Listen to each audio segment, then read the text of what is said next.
How do you typically retain security talent? Like what keeps them happy and engaged at a company? Yep. So one of my best retainer programs has been development plans. So giving people, I devote 10% of my team's time to development, and that's working time, right? Not, Friday afternoon or whatever, but, whether it's a chunk of time where you're going to go to a boot camp or something like that, or whether it's time per day or something, however works best for you.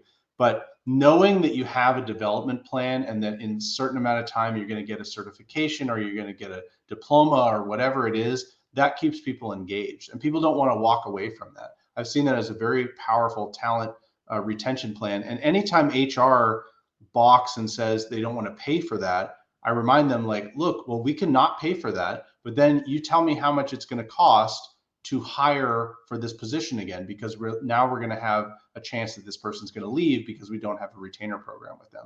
And I think everybody should have talent development as part of, as part of their job.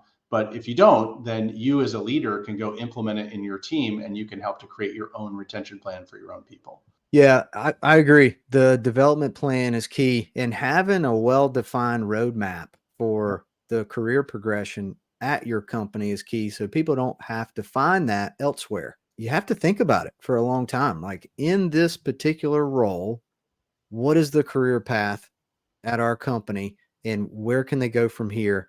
And you kind of have to make it an indefinite thing. I mean, even if it's just a changing your title from principal to consultative cybersecurity engineer, right? I mean, people feel like they need something every 2 years. I feel like you get the Yes. 2 year itch where, hey, my role hasn't changed. I haven't learned anything new. I feel stuck. I feel like I've plateaued. You have to be able to overcome that at your company and not force people to go elsewhere because they feel stuck. And I talk to people having that problem all the time. They feel the 2 year itch.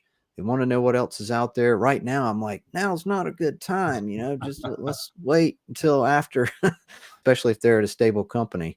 I'm like, you sure? You sure you want to step into the 2024 job market? I don't know. There's a It's couple hard. good things, Blake, that I borrowed from Nestle. One is they had a program that they called the triple career path. So most people think that the career path is a leadership career path, right? You're going to be a team lead or a supervisor or a manager or a director or whatever, and that's how you're going to go through the organization. But Nestle said, look, there's three ways that you can progress in your career. One is through the traditional leadership path. The other one is what they call the expert path.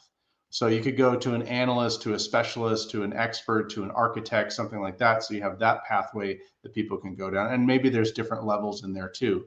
And then the other one was a project related path. So maybe you could be a project analyst or a project manager or a program manager or program director, something like that. So looking at that from those three angles. And the other thing that we did is we tried to give people, and we talked about this before in the DevSecOps part, we tried to give people breadth of experience as well as depth. So, hey, you've been a cybersecurity analyst for a couple of years. Let's go put you into the development team and see how that goes there. And once you give people that really well-rounded understanding, then it's much easier for them to advance up, being able to see how the whole organization works together.